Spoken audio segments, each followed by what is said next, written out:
اور نظریہ دیکھ کر ششدر رہ گیا. میں دل میں سوچ رہا تھا کہ ریاست تو انہیں نہیں توڑ سکی, پھر خان کو توڑنے کا تو سوال ہی پیدا نہیں ہوتا.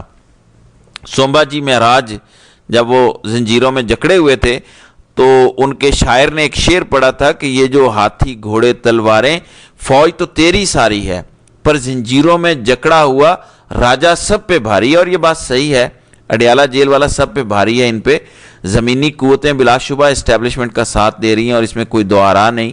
زلمے خلیل زاد آپ دیکھیں پچھلے کئی مہینوں سے خان کی رہائی کا مطالبہ کر رہا تھا, آپ کو یاد ہوگا, اور امریکہ کی کانگریس اور اہم اراکین بھی. آج زلمے خلیل زاد کی بڑی دلچسپ ٹویٹ تھی کہ پاکستان کے military leader general Asim Munir Washington آ رہے ہیں اور اس میٹنگ میں دہشت گردی, ہندوستان پاکستان کے درمیان تعلقات پر اپنا موقف بیان کریں گے, اور پھر امریکہ اور چین کس کے ساتھ کھڑے ہونا ہے اس کا فیصلہ جیسے صدر نکسن کے دور میں کیا گیا. اور پھر یہاں پر وہ معدنی ذخائر کی بات کریں گے جو امریکہ کے مفاد میں ہیں, اور اگر یہ چاہتے ہیں کہ امریکی حکومت سے ان کے تعلقات ٹھیک ہوں, ان کی بات بن جائے, تو پاکستان میں موجود شکیل آفریدی کو رہا کرنا ہوگا. 10 سال سے وہ جیل میں ہے, جس نے امریکہ کی مدد کی تھی, دنیا کا سب سے بڑا دہشت گرد. اسے رہا کریں, سارے معاملات آپ کے ٹھیک ہو جائیں. صاف مطالبہ آ چکا ہے. اچھا, اس نے نیچے دوبارہ خان کی رہائی کی بھی ٹویٹ کی ہے. اب اس نے صاف صاف بتا دیا کہ آپ کو یہ مطالبہ پورا کرنا ہوگا, شکیل آفریدی کو ساتھ لے کر آئیں, آپ کی امریکہ میں جے جے ہو جائے گی. اور اس کے بعد سارے معاملات. لیکن لوگ سوشل میڈیا پر شروع ہو گئے زلمے خلیل زاد کے خلاف کہ کل تک تم خان کی رہائی کی باتیں کر رہے تھے, کل تک تم کہہ رہے تھے کہ آرمی چیف کو ہٹائیں, آج تم انہیں ملٹری لیڈر تسلیم کر رہے ہو کیونکہ شکیل آفریدی آ گیا. اب آپ کو پتا ہے سی آئی اے کا وہ ایجنٹ تھا پاکستان میں, اس نے مدد کی تھی دنیا کا سب سے بڑا آپریشن کرنے میں. تو اس وقت سب سے بڑا امریکی پاکستانیوں کا مطالبہ مینڈیٹ کی واپسی, خان کی رہائی اور انسانی حقوق ہیں. وہ احتجاج اسی لیے کرنا چاہتے ہیں. زلمے خلیل زاد نے کہہ دیا کہ اس دورے کا مقصد معدنی ذخائر سے متعلق معاملات ہیں, چین کے کیمپ میں جانا ہے, اس کی صفائیاں پیش کرنا ہے, اور 1 سال سے جو کچھ ہو رہا ہے وہ کرنا ہے. اب ڈونلڈ ٹرمپ کو آپ دیکھیں, 14 مرتبہ اس نے پاکستان کی اس لیڈرشپ کی بات کی جسے وہ جانتا ہی نہیں ہے. میں آپ کو گارنٹی دے کر کہتا ہوں کہ اسے نہیں پتا کہ شہباز شریف کون ہے. اسے پاکستان میں صرف ایک ہی نام کا پتا ہے اور وہ ہے خان. وہ کسی رہنما کو نہیں جانتا. کانگریس کے بھی لوگ اگر کسی ایک شخص کو جانتے ہیں تو وہ عمران خان ہے. انہیں پتا ہے کہ عمران خان کی 90% مقبولیت ہے. دیکھیں, امریکی کانگریس ہو یا کوئی اور, ایک بات یاد رہے کہ انہیں خان کی رہائی میں کوئی دلچسپی نہیں ہے, کیونکہ خان کی رہائی پاکستانی عوام کے مفاد میں تو ہے, لیکن یہ نہ اسٹیبلشمنٹ کے مفاد میں ہے, نہ ہندوستان کے, نہ عرب دنیا کے, نہ امریکہ کے.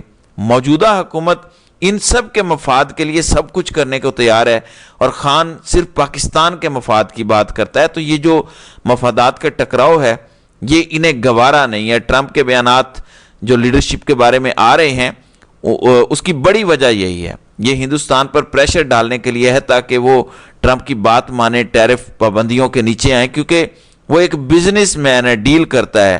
اب اسٹیبلشمنٹ کو بھی اس نے عمران خان کے نام سے ڈرایا ہوا تھا. ابھی تک تحریک انصاف کے لوگوں کو خان کی رہائی کے معاملے پر بات کر کے رکھا ہوا تھا. ہندوستان کے لیے اس نے پاکستان کو ایک جن بنایا ہوا تھا. چین کے لیے اس نے ہندوستان کو رکھا ہوا ہے. عرب دنیا پر دباؤ کے لیے اسرائیل کو رکھا ہوا ہے, اور اسرائیل پر دباؤ کے لیے یہ ڈپلومیسی استعمال کرتا ہے. یوکرین, روس, سارا وہی معاملہ ہے. اب پوری دنیا کا میڈیا اس بات پر متفق ہے, رپورٹ کر چکے ہیں کہ انٹرنیشنل اسٹیبلشمنٹ نے لوکل اسٹیبلشمنٹ کی وجہ سے جیل میں رکھا ہوا ہے. انٹرنیشنل اسٹیبلشمنٹ جانتی ہے کہ خان کی رہائی پاکستان کی آزادی اور خود مختاری ہے. اب خان کو جیل میں رکھنے کی وجوہات اسٹیبلشمنٹ نے 300 سے زائد مقدمات بنائے ہوئے ہیں, پارٹی بھی توڑ دی ہے, ان کے اپنے اندرونی مسائل بھی ہیں. خان کا بیان آپ نے سنا ہوگا کہ یہ سب لوگ انٹرنیشنل اسٹیبلشمنٹ کے انڈر ہیں, اور خان نے ان کی چال شروع دن سے سمجھ لی تھی. تو یہ اندرونی معاملات حالات بالکل اپنی جگہ موجود ہیں, لیکن طاقتور اسٹیبلشمنٹ جنرل باجوہ سے جو معاملہ شروع ہوا تھا وہ ابھی تک چل رہا ہے. تو ڈیپ سٹیٹ ایکٹرز موجود ہیں پاکستان میں, ان کے سہولت کار موجود ہیں, کیونکہ خان خود مختاری کی بات کرتا ہے. یہی کام ذوالفقار علی بھٹو نے کیا تھا, اسلامی ممالک کا پلیٹ فارم بنایا تھا, ایک کرنسی, ایک بینک کرنا, سب کو اکٹھا کرنا. عمران خان نے بھی اپنے آخری سال میں 2 دفعہ OIC بلائی تھی, آپ کو یاد ہوگا. خان کا ویژن بھی وہی ہے۔ عمران خان ملیشیا کے ساتھ، ترکی کے ساتھ مل کے ایک اسلامک بلاک بنانا چاہتے ہیں جو سعودیوں کو بھی پسند نہیں تھا، امریکہ کو تو ایسی باتیں بالکل بھی پسند نہیں۔ تو ان کی کوشش یہی ہے کہ ملک میں وہی لوگ مسلط کیے جائیں جو ان کے مفادات کی خدمت کریں۔ شریف خاندان آئیڈیل ہے ان کے لیے، انٹرنیشنل اسٹیبلشمنٹ کے یہ انتہائی قریب ہیں۔